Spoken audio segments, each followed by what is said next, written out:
Well, are you guys excited to talk about taxes? Woo! Come on. You know, it's easier to save money than it is to make money. And I love this topic. And guys, I love you, Albert, but I'm just going to say, I don't care if you're making 100 grand, 200 grand, 50 grand, a million, who cares? We're all freaking business owners, and taxes are the number one cost in our lives. We're trying to build wealth. We're trying to protect it. We're trying to keep it organized. And heaven forbid we have a normal conversation with a freaking accountant or lawyer, right? So today, I want to make sense of this. We're going to have fun. I want you to take tons of notes. I'm not going to sell any shit. I just want you guys to learn. I want you to have a good time. You better have some paper and pen in front of you, and let's have an awesome learning experience. And I need my Diet Coke. Can you help me out, Kirby? Where'd she go? Okay. And my refill. I'll need a refill. This is a big deal. Okay, and by the way, Kirby, she's my PR manager. If any of you are doing a podcast, shooting video, you need me on a show or anything, grab her when we're in the back by our table. I've got David and Marcus back there if you need any help. And so just grab Kirby and let her know about your podcast or YouTube channel. And I'd love to help you with your small business and just spread the good word about business and organization. So as all of us are trying to scale, we're all trying to get organized. And if we can build it, we'll be more successful. Because whether you're trying to make 50 grand, make ends meet, get out of debt, whatever the case is, I do not care about all this million billion shit. Let's just freaking make money and keep organized and try to get every tax write-off we can. And I think you're going to love these 4 principles. I could be here for 6 hours just rocking it, but we're going to have a good time here with this and see where we go. I'm going to talk hard and fast. I got 1 hour. Okay, the trifecta. How many of you have heard of the trifecta? Come on. You feel? One hand? Oh, this is good. Okay. So the trifecta is a structure we use and I've been teaching this for, 15 plus years to business owners around the country, no matter what industry they're in, no matter if they're making millions or not, or hundreds of grand, whatever. The trifecta is the way you're going to want to organize your tax and legal life to build wealth, to scale. And so here's how it works. The base of your trifecta, the first piece, is going to be your family revocable living trust. This is the part, everybody, whether you're young or old, male or female, single, married, kids, no kids, don't care. The revocable living trust is there to organize your legacy, your estate. It owns everything. I want it to own your house. I want it to be the beneficiary of your life insurance, your investment accounts, personal home. How many in their house? And I would think about, I'm going to guess 30%. About how many of you already have your revocable living trust done? Okay. Oh, a little less than I thought. How many of you, if you wouldn't mind raising your hand, universal averages are about 50%. How many of you have a will or a trust? Raise your hand. Oh my gosh. Are the rest of you thinking you're not going to die? They're like, what is okay. Do you know it's almost a $500 billion industry of probate courts, probate judges, probate paralegals and institutes to deal with the fact of people that die without a will or trust. And the amount of money spent on lawyers and family battles and fights, it's ridiculous. And you do not have to be rich to have a trust. You can establish one for $1,000. You can go online and hack one out. Not that I'd like you to, but we're doing it for a couple grand around the country, helping clients get their will, trust, and everything organized. So it's not a topic for today, big in large part, but being organized with your estate, it provides privacy and organization. It's not asset protection. It's building, what are you going to build and how are you going to leave it? And if you've got kids under age 18, we're talking they're getting everything at age 18. Not good, scary. So anyway, that's the foundation, and your tax return is the base of this. So all of your money flows downhill into your 1040. The 1040 is like a blender. We're going to blend together your income, your losses, your write-offs, your crypto, your real estate, bring it all together, and we want to create the best possible tax result we can. So that's the 1040. Now over here on the right side is where we're going to put our holdings, our investments. This might be an LLC, a limited liability company. We're going to set up those LLCs in the state where our rental property is. If I have rental property in Tennessee, I'm going to have an LLC in Tennessee, not in California. I'm not going to go set up an entity in Wyoming or Nevada or get scammed on some stupid freaking entity in another state. Woo, we can't say that enough. We might go down that path if you have a lot of assets for another layer of protection, but be careful if anyone's selling a C-Corp in freaking Nevada. I've got so many articles and videos and trying to just warn people about this, and it's in my books and everywhere. So we want to start out simple. If I have 1 or 2 rental properties in Arizona, then I'm going to have an Arizona LLC, and I'll have my properties in that LLC. So I'm going to maintain that, my investments over here on that side of the structure. So first, base, revocable trust, my 1040, and I'm going to let that trust own my LLC. You should not own your LLCs. Never do a member-managed LLC either. There's no privacy. People will find out where you live. You don't want that. We want to stay organized with a manager-managed LLC, always owned by your trust. If you add your trust later, we just switch it out. It's a membership transfer agreement. Our paralegals offer a couple of those with every estate plan set up. It should be very affordable anywhere you go. Now, the left side is where we put your operations. 40 plus million Americans now have a side hustle. I don't care if you're selling online, you're doing a product, a service, a small business of any sort, that's your side hustle. And if you've graduated to the next level, you'd have your S corporation. And you would convert your LLC to an S Corp. Once you make that S election, don't tell me you have an LLC.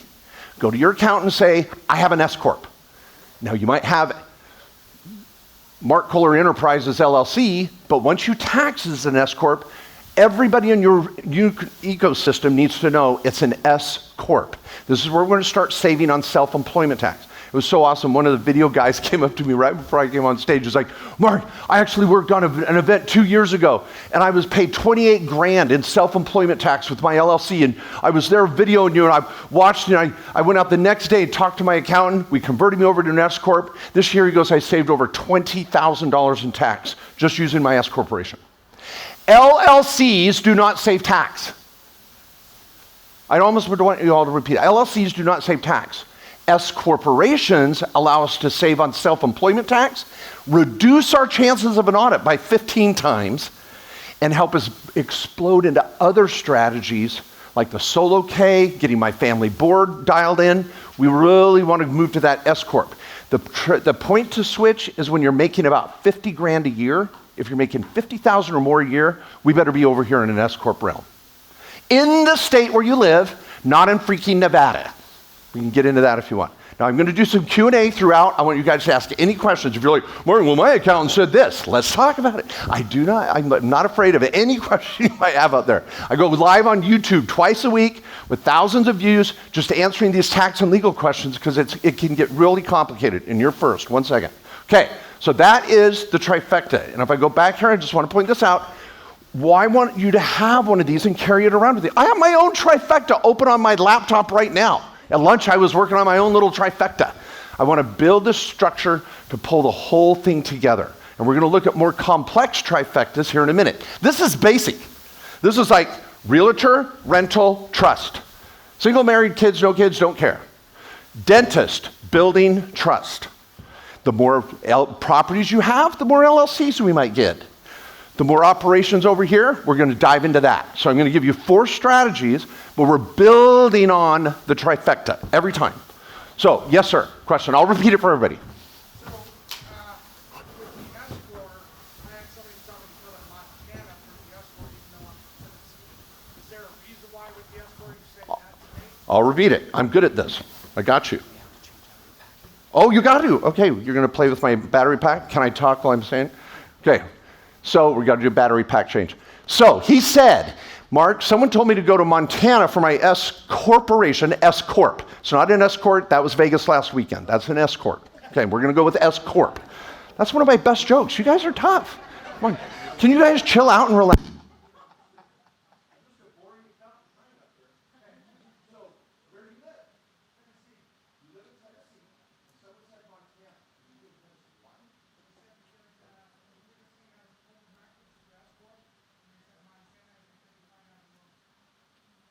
Okay, very interesting. I'm not hearing it. We good? We're good? Okay.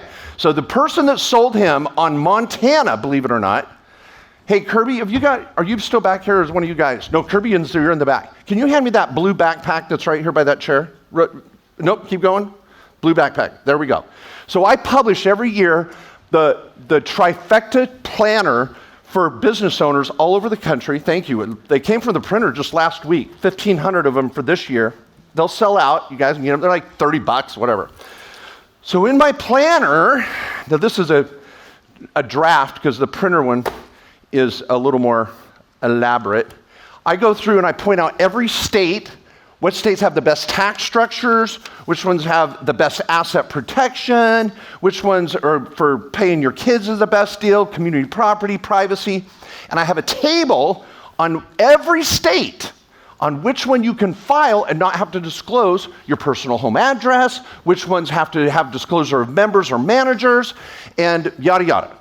I also have our Main Street Business Services table in the back where we maintain your entity for a couple $100, wherever it's at. These are all footnoted with attorneys that research this. Okay. Montana sucks for privacy. Whoever told you that, I suspect is maybe not a lawyer even, or a bad one. Can you maybe believe that? Okay. Now, I have 6 states that give me privacy where I can hide you as the creator. I have another 25 states that give you better asset protection. I have 37 states that tell you where we can register it without your home address. I've got all this data here for you. You can buy this for like $30 on my website, whatever.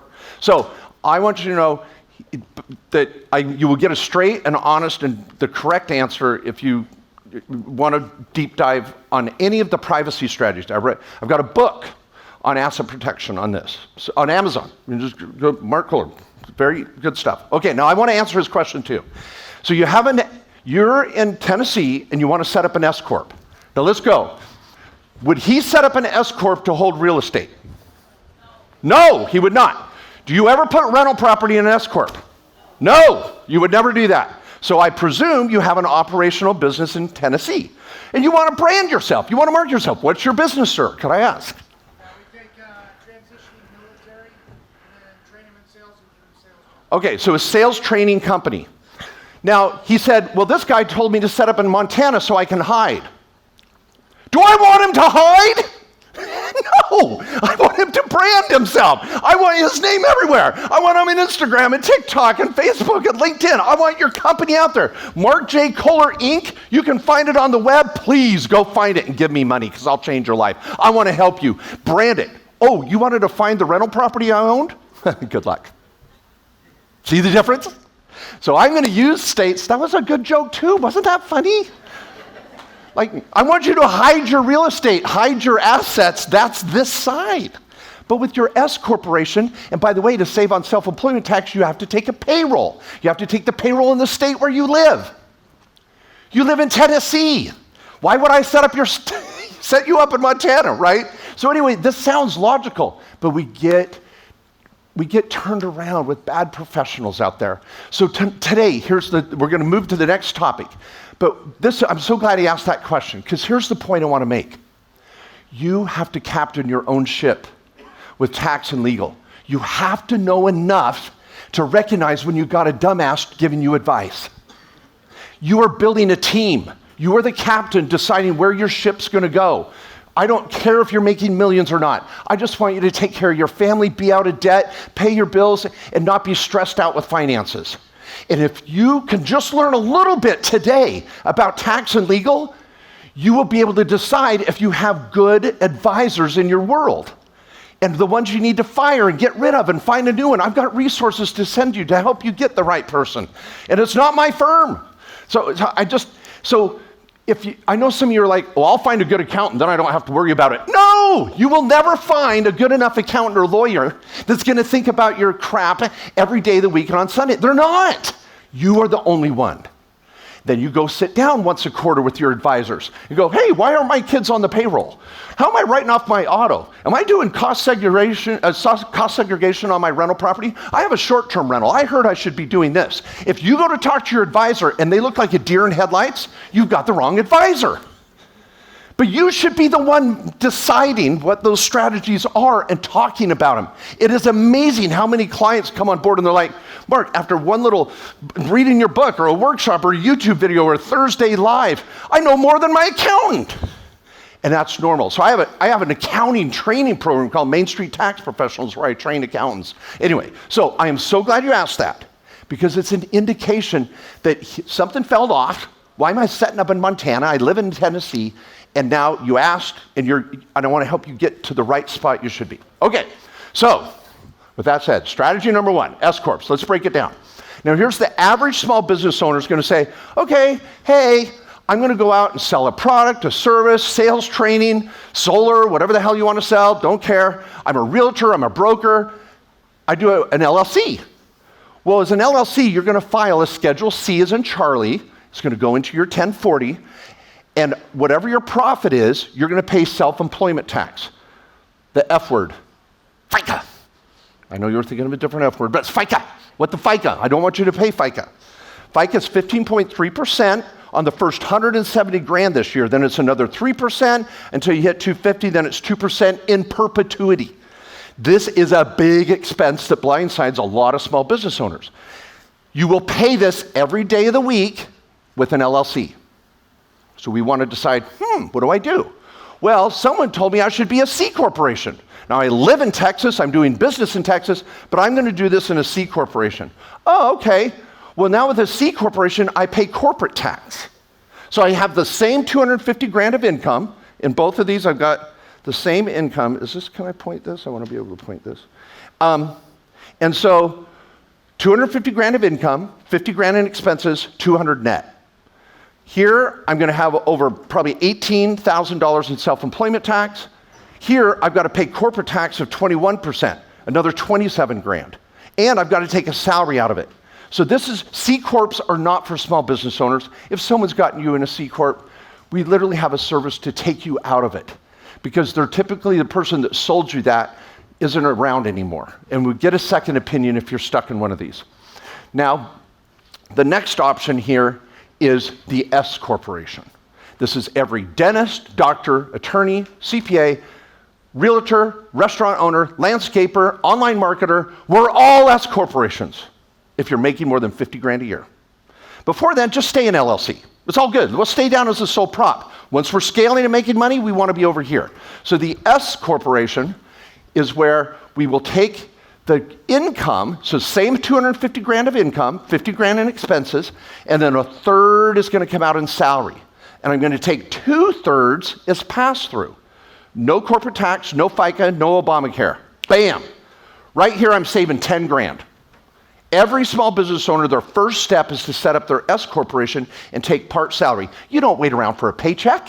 You just take their draws anytime you want, just like an LLC. And then quarterly, we go back in time and we do your payroll for first quarter.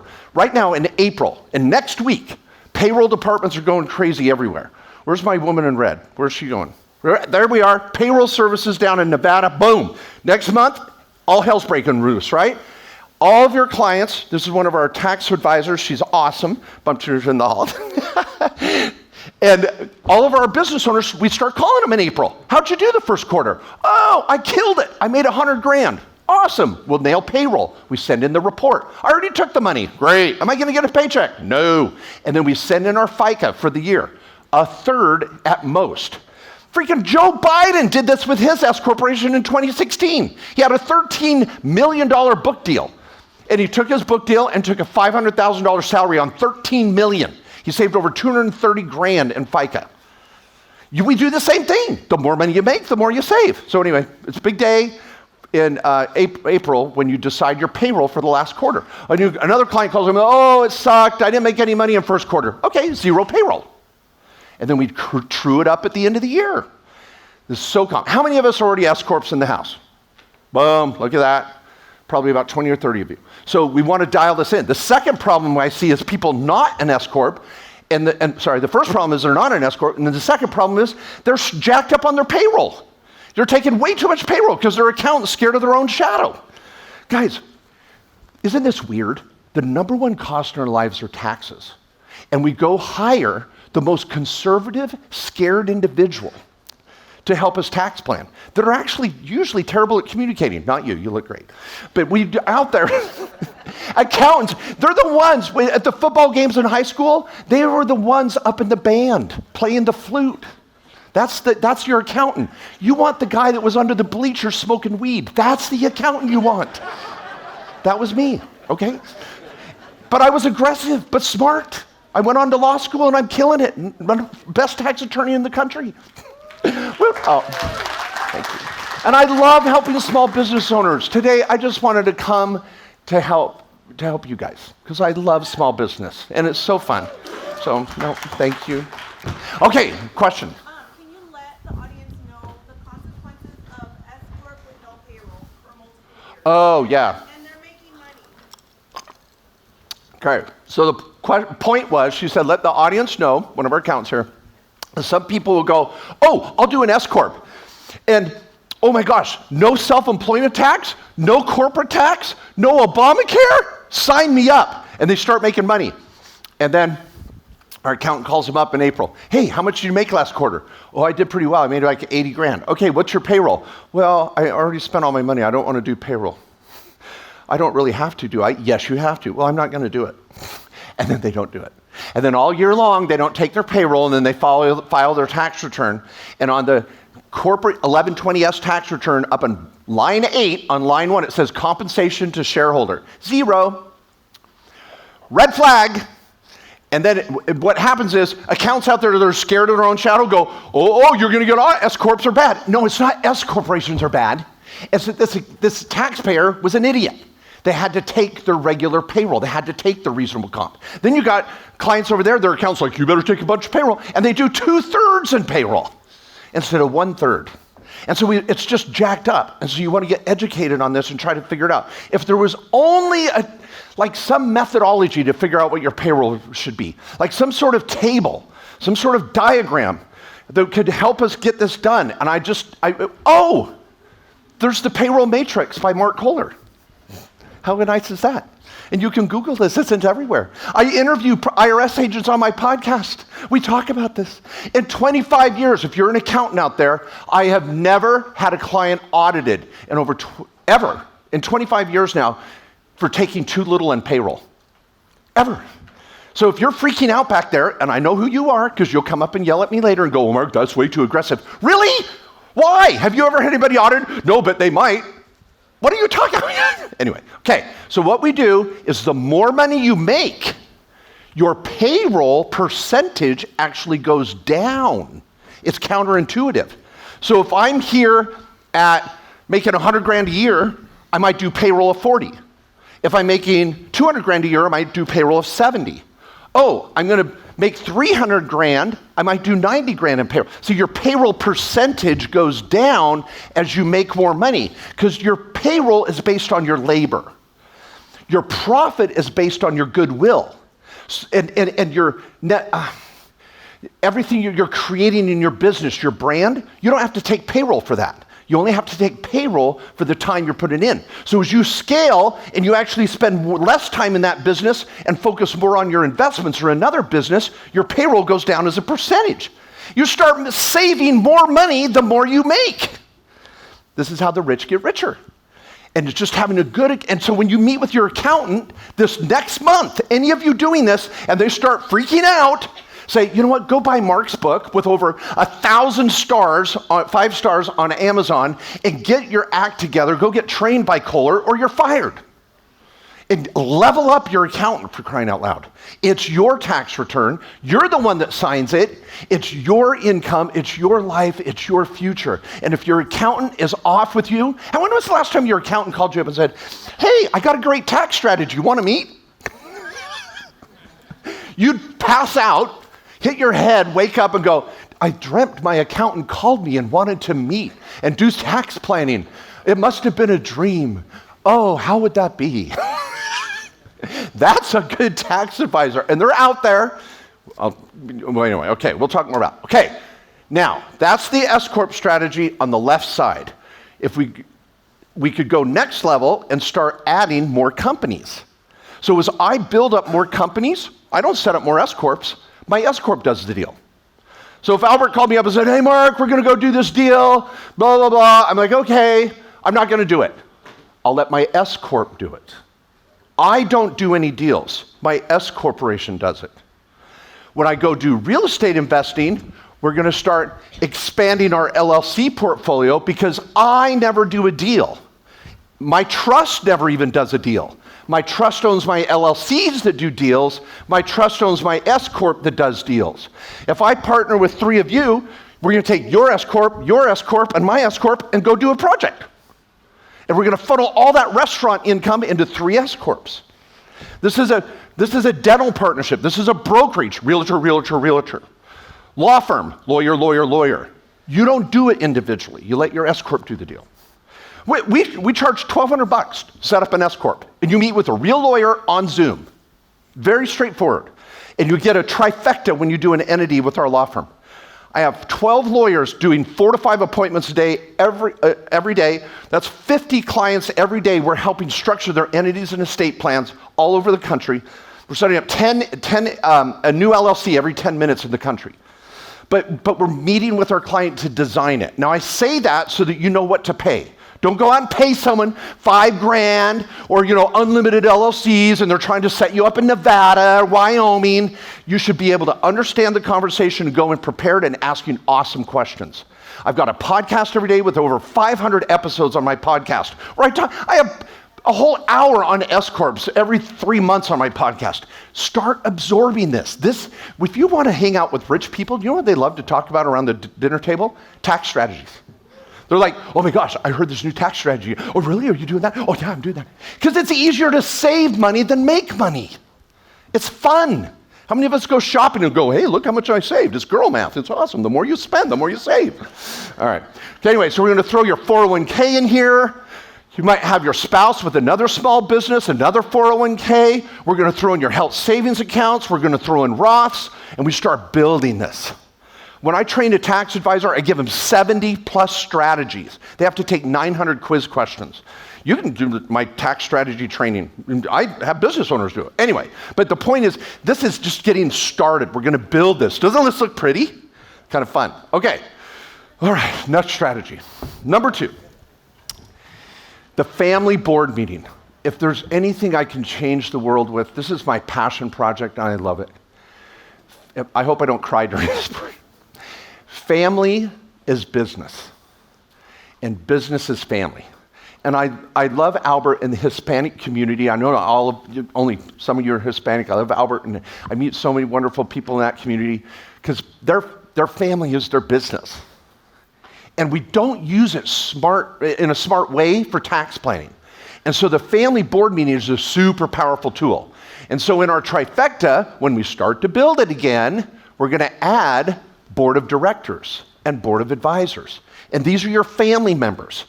I want to make sure your family is on the payroll. Now, with kids under age 18, you don't even have to issue a paycheck. They don't even pay taxes this year on the first $15,000. We can go back to the table. And so instead, so many Americans pay taxes and give their kids money or support mom and dad or blah, blah, blah. So we want to, instead of paying taxes and giving our family money, we want to put them on the books and pay them for helping in the business. Now, instead of my daughters going to prom and me spending $1,000, they're going to get a 1099.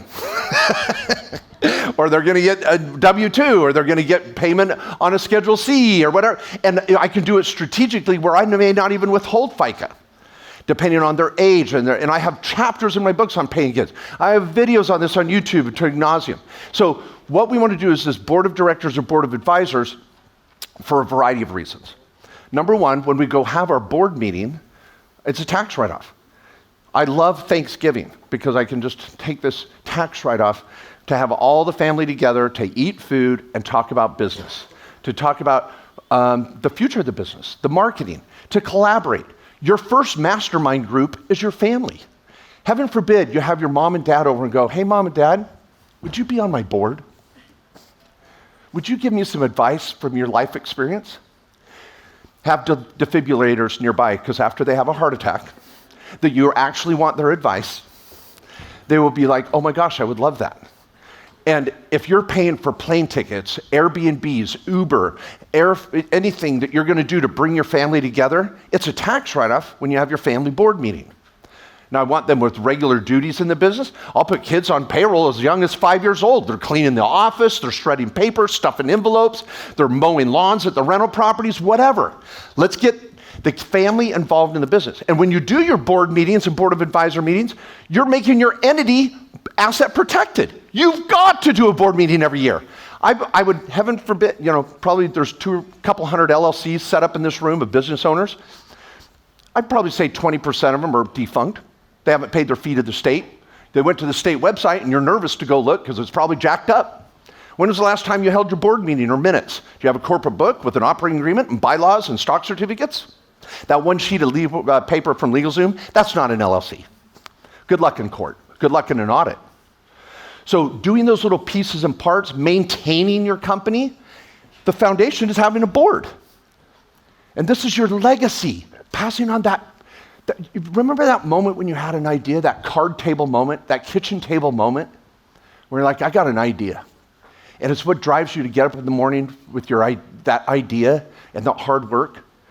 And then your kids wonder why you work so hard. We got to create connection and talk about that.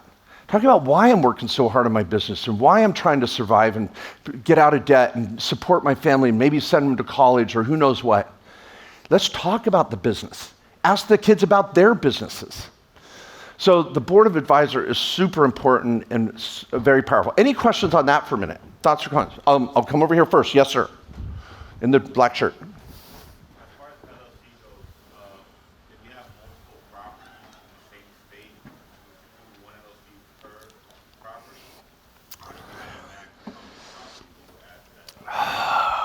Okay, well, we're going to get into a bunch of real estate here in a second. Okay, let me answer it in general, then we'll get into some depth. The question was, Mark, what happens if I have 2 or 3 rental properties, multiple states? Same state. Okay, we're going to go whiteboard. Okay. All right, so in our trifecta, you guys see that all right? Is it on the sides? Can you blow it? It was just there. I just saw the whiteboard. Can you guys put it up on the right windows? There we go. Okay, so here's our trifecta. Thank you to the tech team, too. They've just been awesome. Let's give them a round of applause. They've been back there working so hard. Thank you, guys. All right. So we got operational income over here. We've got our investments over here. Okay, there's 4 different ways. I'm going to go quick. I've got videos on this. Are you taking notes? Why do I not see paper in front of you? You're doing the notes? Okay. Anybody ask a question? Your book's not even open. Get your pen out. Okay, all right. Damn it. This is hard work here. Okay, there's 4 different ways to start out. Let's say you have three properties and we get 1 LLC. Okay, that's cool. I'm good with that. I've got ABC. Good. Or maybe I get talked into, for good measure, I set up 3 LLCs.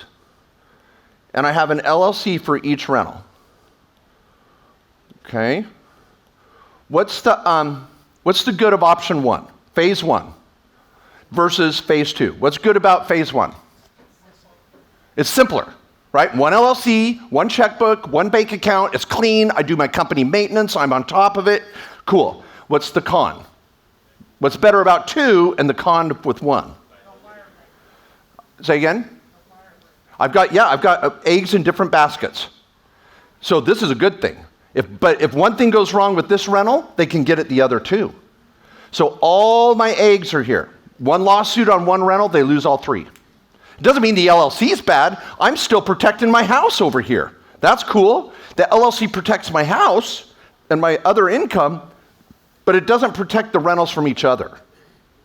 So his question is really, well, what do I do? Do I set up 3 LLCs and do 3 and go that way, or do I change it up? Well, let's blow that section up. So we have our 1, 2, or I could do the 3. Okay. Before I can answer that, let's get the other options on the table. So this is option 1, 2, 3. Here, I could take and use the LLC that's called a series LLC. And the series LLC allows me to set up baby subs, but I only have to do one tax return. And I don't have to register these subs with the state. I can just file as many as I want. So I pay to set up one LLC, but I get the protection of multiple subs. That's pretty cool. It's only in about 18 states now. In our table, I could go through and show all the states that allow for this. What state are your 3 rentals in? In where? Virginia. Okay, let's see. Ooh, love it. Virginia is a series state. And we have some privacy benefits with Virginia. So I could probably register it without your ownership on public record. I'd set up our office as your registered agent, so your home address and office address is nowhere. This is good. Virginia's a sweet state for this. Oh, Florida, you're screwed. No, I'm stuck. Yeah, you're screwed. Okay. No privacy down there. Have you been to Miami Beach? There's not much privacy down there. Okay. No. Okay. So Series LLC would be a good option if that's the state you're in. And I could put these 3 rentals in there. Then the next stage that you would graduate to is you're like, Mark, I got 5 or 6 properties. I got 8 or 10 properties. I'm worth $1 million or more, and I'm building my portfolio. Well, now you're like, okay, Mark, I'm now worried if someone sues me, can they get at my real estate? Now, this is interesting. You say, well, Mark, I set up an LLC and it owns my rental property. That's great. If the tenant gets hurt, they get pissed off, can they get to me?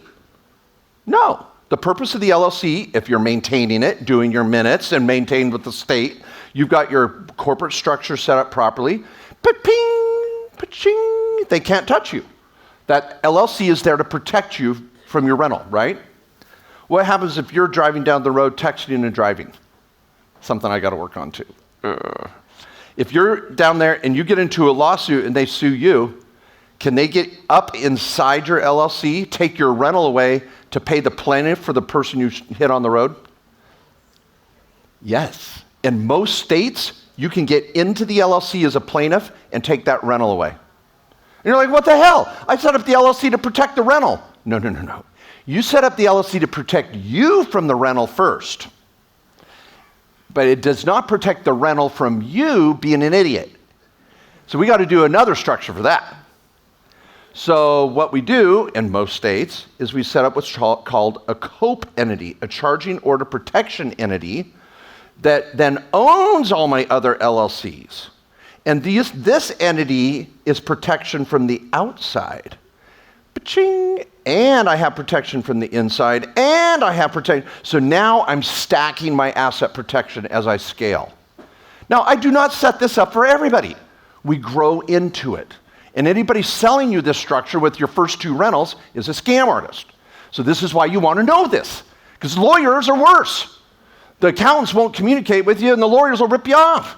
So you got to be on your game and go, I've watched Mark's videos on this. I've listened to his podcast. I'm going to scale and build the proper structure, because it's not the quantity of the rental properties, it's the quality of the rental properties. I might throw 3 or 4 piece of crap rentals in one LLC, but I got an Airbnb worth $800,000, it gets its own LLC. So we structure it that way. All right. So, okay, I want to tell a quick story on this an important point here, because I really feel like I need to drive this point home. On this board of directors advisors, I was like, I really want to start living what I was preaching. And so about this is probably 8-9 years ago, I just started figuring this out. We were scaling Main Street Business Services. We're helping people get their LLCs in compliance. We charge $200 to just make sure your entity's tight and you do your minutes and yada, yada.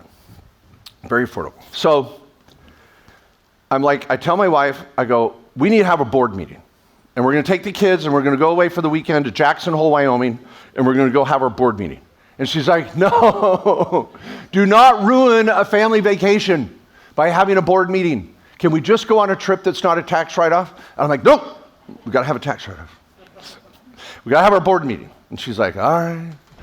And what she envisioned, and for any of you with teenagers, she envisioned us getting into a hotel room and just fighting. right? She's like, please tell me it's better than that. I said, trust me, I got it. So I called up this hotel. It was in Jackson Hole. It's the Silver Summit, if you've been there. And I called them in ahead and said, we're going to have the Kohler board meeting this weekend. I need to rent one of your conference rooms. Now, I do videos on like how to hold your own board meeting. So it's super easy. But you want to make it official. Do it legit. So I call up the hotel and go, I want a board meeting. They're like, okay. And I say, they're like, we can give you the Alpine room. It was like $100 for the day. I'm like, okay. So it's just a regular little board meeting, like about this size, boardroom. And so when you do that, they put on the marquee, kind of like when you walked into this hotel, it's on the marquee, welcome Kohler Company board meeting. My kids roll in with their bags and they're like, I don't know, we're having a board meeting? What the hell's going on? And I got there in advance and I'd given to the front desk like little, folders for them and lanyards and everything. And they're like, I need a lanyard with a name tag? I'm like, hey, you can't go to a board meeting without a lanyard, So I had it all set up, and they're like, this is legit. They open up their folder, it says, be in the Alpine room at 9 a.m. You can't go, we're going to go river rafting at 1 o'clock on the Snake, we're going to go to Bubba's barbecue at 5. You can't do any of that shit unless you're there at 9 a.m. You got to be there. And my wife's like, oh my gosh, this is going to be miserable. This is my ex-wife, by the way. There's a theme, anyway. So then I'm like, bless her heart. And she, okay, well, I'll keep telling the story. She got on board here quick. But anyway, 9 a.m., I got up at like 6 a.m. I went to the boardroom. I set up PowerPoint. I had like a little slideshow. I was like, had it all set up. I had like little tables with like books for them and little signs and everything. And I had continental breakfast. I said, because if you take your family to breakfast first, then they're just start going to complaining and fighting, right? So I'm like, just show up at 9, damn it. So they show up at 9, and I'm like, okay, so we're going to have our board meeting. Let me show you my trifecta. I hadn't exposed the kids to like, here's my entities and my structures, and here's what we're doing. We have these number of rental properties. You guys, they're like, oh yeah, you've made me mow the lawn there before. Oh, okay. And we're like going through the real estate, and I made them watch a Dave Ramsey video on saving money. I said, we're gonna have a contest this year in our Roth IRAs, and whoever puts the most money away in their Roth IRA, I'll match it. By the way, 12 months later, it was Christmas time, and I was like, okay, show me your Roth IRAs. And two of the kids were like, you were serious about that? Two of the kids were like, here's my Acorns Roth. They have the app. And I was like, sweet, double down. You made $1,000. Boom. And I like started building Roth IRAs with the kids, and they're like, oh my gosh. And so financial literacy started in my family too. I mean, how many of us are really sitting down and talking about IRA, rental property, rent, expenses, an LLC? These kids are smarter than we know. They are starving to learn this. They want to learn this. So anyway, we're watching videos, and we're doing this, we're doing that, and we had the talking cup. You could only talk if you were holding the cup, because in a family, right, everybody starts yelling. So we're like, nope, if you don't hold the mug, you don't get to talk. So we passed the mug around. Anyway, we had to go river rafting at 1 o'clock. Big deal. River rafting on the Snake River, freaking, it's awesome. And my daughter, Sydney, it's around 12 o'clock. She says, Dad, can we stay and just do this? Let's skip river rafting. I'm learning so much, and you go around the country and teach this stuff, but you're teaching us. And so it was like all the lights went off. Like, holy crap. I have missed the boat, and I'm never going to let this happen again, of not talking about business and money with my kids and my family and teaching them as much as I teach others. Two of the other kids outvoted her. No, we're going river rafting. But no, we had a great time. And of course, 10 minutes into the session, when we got started, my wife was like, oh my gosh, this is amazing. She saw the light. But this board meeting thing, by the way, I wrote the whole trip off. It was all a tax write-off. We held our minutes. When we do our minute meetings for you, we give you a 25 question list, and you go through and fill it out and sign it, and then the paralegals type it up and make it look pretty. It goes in your book and all this, and you're maintaining your structure. Show your kids your corporate book. Show them what stock certificates look like. If you don't know what they look like, let's get them done, right? And so we got better asset protection, we got a tax write-off, and my kids realized this is what building a legacy is about, building wealth is about. And I don't have worth millions and millions. I'm just regular business owner like you guys, just trying to make it work. And if we can do it with our family, it's incredible. So that's this point here. So, okay, now let's get into real estate for a bit more. We've got another 15 more minutes or so. Okay, I know many of you are here for real estate. Now, when you go to invest in real estate, we've got 4 different types of real estate that we're going to invest in. Now, the way we structure it on your tax return and how you build it for asset protection depends on what you're buying. So, again, a lot of accountants and lawyers don't show you this because they want you to pay them more money, and rather than just educate you and talk about it and work together on it. Your accountant should be on the same side of the table with you and your lawyer, not across the table telling you what you can and can't do. Because you're the one in control. You're the one in charge. And I want you to act like it and be equipped with the knowledge to do it. So the first type of real estate is long-term rentals, the most common. I own 4 or 5 long-term rentals, not millions, but they're good. And with the losses from a long-term rental, I can't write those off against my other income unless I'm a real estate professional. And you've heard that terminology. I mean, I have a 2-hour class just on this slide alone, so we're just going to hit the highlights, but I want to expose you to this so you can study up more on it. But if you're a real estate professional, 750 hours a year doing real estate, and it's your primary occupation. You don't have to be a licensed contractor or a licensed realtor, but that's what you do is real estate. It's your primary job, and you materially participate. You're not sipping margaritas on an island in the Caribbean. You're involved. Then you can take all the depreciation and write-offs from these long-term rentals. Now, some people are like, well, Mark, I don't want to write that off, or I don't want to track it because I don't get the write-off because I'm not a real estate professional. Is your spouse a professional? Oh, because if you're married to a real estate professional, you both qualify. And I can carry these losses forward and use them another day. So super powerful. The next one is short-term rentals. There's a loophole. I don't have to be a real estate professional. I think many of you already have heard about this. I don't know how much Albert talks about it here, but the short-term rental loophole is awesome. You just have to put in 100 hours getting that short-term rental launched in that year and work 100 hours more than anyone else. You can take a 100% write-off for that against any other income. Trump says he's going to backdate for cost segregation, 100% bonus this year back to January. I'm hoping so. It'll be huge this year. We're down to a 40% bonus depreciation, and it was 100% for about 4 years while he was president, and then it's whittled down. So hopefully we're going to get that back. But the short-term rental is a great strategy to harvest some write-offs. I've got 3 short-term rentals. Then we have self-rentals. Self-rentals where you rent your own building to yourself. You don't have to be a real estate professional or put in 100 hours. When it's a self-rental, it's called a -4 election. It's a special election. One of the most important things you want to do is own your own real estate if you're renting in business, right? Because if you're your best renter. Why go risk renting to someone else? If you're paying rent to anyone else, own what you're renting and move places. So I've got a warehouse. I've got 4 commercial spaces where our law firm and we just rent from ourselves. And I like this best. If you're going to start anywhere, if you're paying rent to anyone, let's go here. Then long-term rentals, short-term rentals, yada, yada. Then you might do syndications. Someone that's selling a fund and you're going to invest in a big deal. That's fine. You want to buy into a big multi-unit thing, but exiting those can be really hard because you're not in control. And you don't get the write-offs from that unless you're a real estate professional and have other real estate. So the write-offs with syndications, be careful if someone's trying to sell you they're sexy and great for write-offs. So you want to know your back story on that. Now, any questions on real estate for a minute before we jump over to the retirement accounts? Just go ahead. I'll get both of you.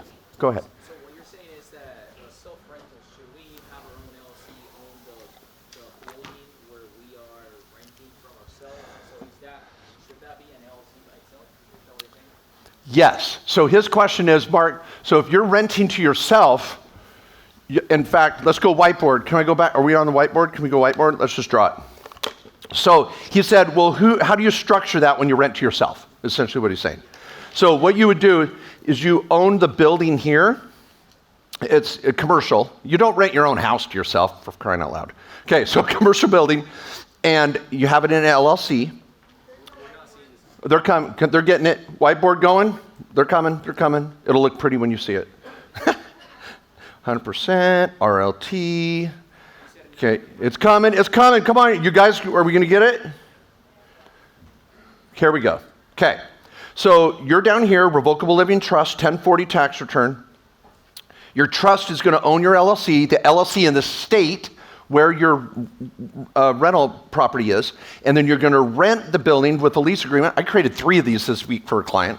You're going to have a lease agreement where you lease the building to your S-Corp, and your S-Corp pays rent back over here. So your S-Corp gets a better write-off for rent, which helps drive down your salary level. Okay, see that? Because see, we're trying to get a reasonable salary to pay lower in FICA. And so now I can generate rent, jack up my rent to go over here to myself. And then now that I have a commercial building, I take a -4 election.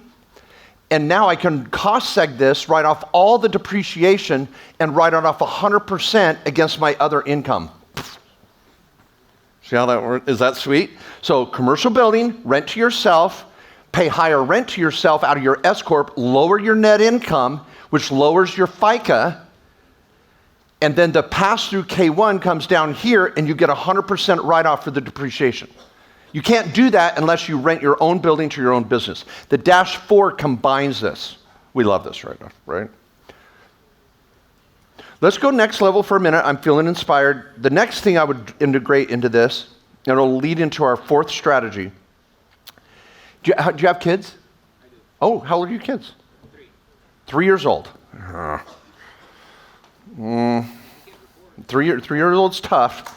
But, okay, so let's say what we do here for all of you out there with how many have kids under age 18? Oh, that's good. How many have kids over age 18 but act like they're under age 18? Okay, any of those? Okay, so let's do an under age 18 and over age 18. So you set up your LLC for your building. You've got your S-Corp over here. We're doing your salary as low as possible. We're saving on FICA. We're already saving money. You saw that in strategy 1. It's all flowing down to your 1040. Your trust owns your LLC. You've got rent coming in here. We're taking depreciation. We're generating losses here that offset your income here. This isn't rocket science. Like, it's crazy. I teach accountants to this, and they're like, oh my gosh. I'm like, did you go to school? Like what? But you know what? I can't say, you don't learn this on the CPA exam or in the bar exam. You learn it being out on the streets. And accountants are freaking egotistical suckers that think they know everything. And so when you come in and start knowing more than they do, it freaks them out. So you have to upgrade to a different accountant where you're together on strategy. Anyway, sorry, I'm digressing. Okay, so here's your S-Corp. Maybe you own a partnership over here with another friend that has an S-Corp. It's starting to grow. You've got extra income coming in, blah, blah, blah. You're paying rent to rent your building. Okay, so that's all fine and good. Now you have kids. Kids are 18 or older. You're like, all right. You do not put your kids on a W-2 because then you got to with the FICA, take care of Sudafed or workers' comp. You don't want to deal with that. So you 1099 the kids. And the kids, because if you're helping them with college, you're helping them with anything at all. My kids, it was so funny. Allison, my daughter, they're remodeling a home, and they had some medical bills a couple months ago. It was so cute. And she calls me up. She's like, Dad, can you help me with this medical bill? And she has 2 of my grandkids. So I'm a sucker, right? So I'm like, okay, I'll help you out with that medical bill. It's for the grandkids. I'm all good. And she goes, Dad, before you hang up, can you not 1099 me for it? I'm like, whoa. Now it's a bridge too far. You ask for money, you're getting a 1099. I'm not paying tax on that. You're paying tax on that. She's like, Dad, please. And I'm like, okay. So I transferred the money out of this account. Because if it comes out of my S-Corp, they're getting a 1099. It's funny, at Christmas time, they come down to open their presents and they go to their Christmas stocking and there's a 1099. They play with it. They have so much fun with it. It's really good for them. Okay, now with kids under age 18, you never ever pay kids under age 18 out of your S-Corp. Not good. You've got to withhold too many taxes. It's terrible. Do not do that. And you never issue your kids under 18 a W-2. So what we do is we set up a sister company. It could be an LLC or just a sole prop. Typically here in California, we have the $800 minimum tax. We want to keep that to a minimum. Never set up an entity we don't need. So we'd have this little sole prop, and then I pay a management fee, and then this pays my kids. So I can pay each kid this year the standard deduction for kid, 15 grand, obviously, I don't know that. So your kids under age 18, they don't pay taxes on the first 15 grand. None of us do. If you only earn 15 grand this year, you don't pay federal tax. That's your standard deduction, no matter what you do. Don't pay it. So your kids, it's the same rule. So instead of giving your kids money, you can pay them up to $15,000 for legitimate work. You may only pay them 3, 5, 7, whatever they earn. But on the first 15, they don't even pay tax. They don't even have to file a tax return. So on your kids under age 18, when my kids were, I have 4 kids. When they were under age 18, I might pay Dylan 8 grand. I was paying the girls 6. I have twins. And then Molly maybe 4. So there's 12, 8, there's 20, 24 grand. 24 grand for crap I was going to pay for anyway. Music lessons, school lunch, school clothes. When we went school clothes shopping, I didn't buy them school clothes. They got their personal debit card handed to them that was funded through the S-Corp, through the sole prop. Go buy your school clothes. Prom was paid for from the business, for the work they provided in the business, legit. So I got a $24,000 tax write-off. They paid no tax at all. What's it do? Drives down my salary FICA over here too. So I'm saving money in like 9 different ways. Once my kids have earned income, now they can fund their own Roth IRA. So I take my Roth IRA, their Roth IRA. I was just working on it yesterday. We have an LLC called Rolling 8 because there's 8 of us in the LLC. I have a Rolling 8 LLC where it's all of our Roth IRAs. Right now it's in a crypto mining fund. I'm like just crypto mining with it.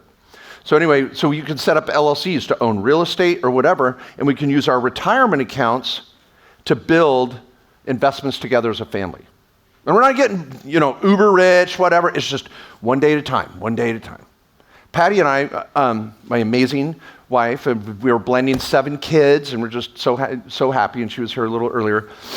We just took last month our health savings accounts, and we created an LLC. And on our property up in Utah, we just bought some property last year. We have an LLC that we own over here with the land, and we just bought 20 cows this last week. And we bought cows inside our health savings account. So fun. And we're going to sell the calves next year. I'm looking at about I'm estimating 25 to 27% ROI on this cow project, doing it inside my health savings account. My other health savings account owns this rental property in Chicago. I've had it there for about 8 years. It's the cutest little meth lab. It's adorable. They pay with cash every week. They're just great guys. Lots of bling. Great guys. Okay, so anyway, so this brings us to, after real estate, because I'm buying real estate. I want you buying real estate. But there's another important part. This middle section I was just showing, we want to be building our health savings accounts, our Roth accounts, mine, my spouse's, my kids, solo 401k. Maybe one of you have a day job with 401k. Great, let's bring it to bear. And we're going to create LLCs and structures that our retirement accounts own. Now I'm building wealth tax-free. So I can be, because I have people who go, well, Mark, I'm doing 3 or 4 fix and flips a year. I'm like, great. Making great money? Yep. Stop. Take the profit from your last fix and flip. We're going to fund your solo 401k with it. I can put up to 80 grand in a mega backdoor Roth IRA per spouse. In Utah, that's 3 or 4 spouses. I could do like 250 grand. Okay, so you smiled on that one. That was a good one, huh? Thank you. I've been working that one. I lived in Utah, so I can use that joke. Okay, all right. Okay, now, so anyway, I said on that last fix and flip, don't do it. I said, do it, take the profit, fund the solo 401k. Next year, I only want you doing 3 fix and flips. Your solo 401k is going to form an LLC and do your next one. So now I'm doing fix and flips inside my solo 401k while I'm doing it in my S-Corp. Your brain just explode, hopefully. then I'm going to put my kids in that same LLC, and I can pull that money out for college tax-free. So we have a podcast with over 250 episodes now called the Directed IRA Podcast. And the first 10 episodes just go step by step. How to open an IRA, how to fund an IRA, how to self-direct an IRA, how to form an LLC with an IRA, how to do deals with it and not get in trouble, and how to grow and build it every year. When was the last time we had a good accountant pull us aside and say, hey, do you know how to do this? Let's do it. You'll be teaching your accountant and your lawyer how to build wealth. It is just base hits. We don't have to hit home runs. I'm not saying make a million, make 100 million, make a billion, whatever. I just go out and make 10 grand, 20 grand, do a real estate deal here and there. One of the things I've written in my book for years is to buy one rental a year. Just buy one rental a year and start building that wealth. So anyway, self-directing is a super powerful strategy, and in summary, there's no big, mastermind for thousands of dollars you've got to go to. We just do basic little services if you need them, and I put a few slides. Oh, here's my master director. Do you like this one? Woo! Isn't that sexy? Blow your brain, right? So this is very common. You guys could have this, and you probably already do. Look at that. You got IRAs for the kids and you got your sole prop paying the kids, you got your S-Corp, maybe a partnership, you got your board, maybe a 401k, you bought some rentals up here, we got some crypto, got a self-rental coming over from the commercial, you're doing an HRA for your health care, charitable trust maybe, life insurance, here's your home, boat, RV, whatever, all goes down to your trust. You have this more than you realize. Kind of fun, huh? Okay, I'll move out of the way. There you go. Take that pic. Okay, now, a couple resources for you before you leave.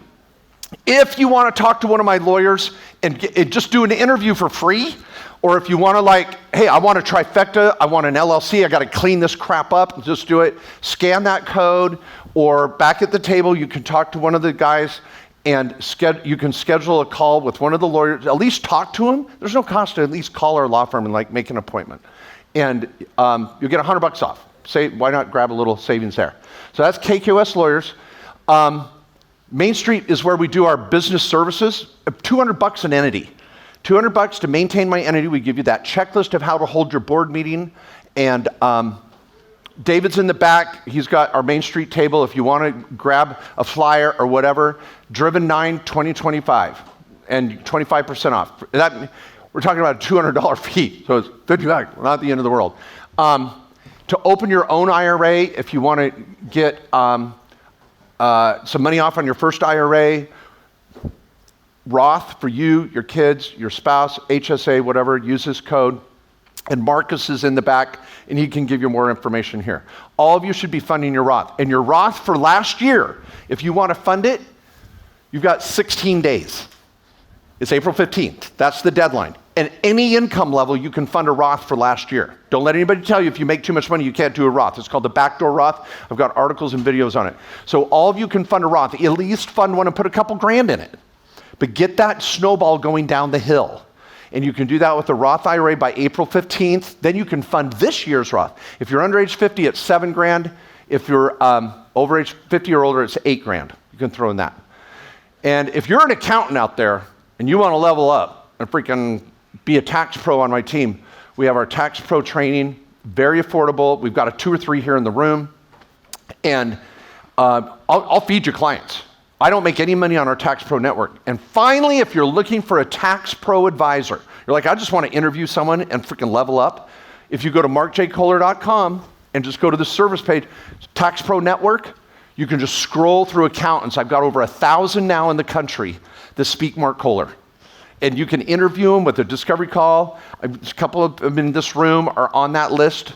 And younger, old, male or female, East Coast, West. You don't have to have an accountant down the street. Have an accountant that freaking you connect with. So check that out, and you can do a discovery call for free. Just find out what it's about if you want. So that's it. I hope this was helpful today. I hope we have a good time. Thank you. I appreciate you, Albert. Where's he at? I'll keep talking. I should do a Q&A while he's rolling.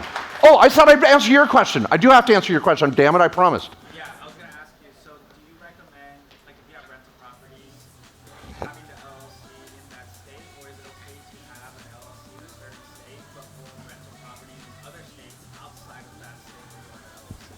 Probably not. Okay, so here's his question. He said, if I own rental property, do I have to have the LLC in the state where the rental is? Yes, or you have no protection. Now hang with me. So the first fundamental principle is, I have a rental property in Arizona, I better have an LLC in freaking Arizona.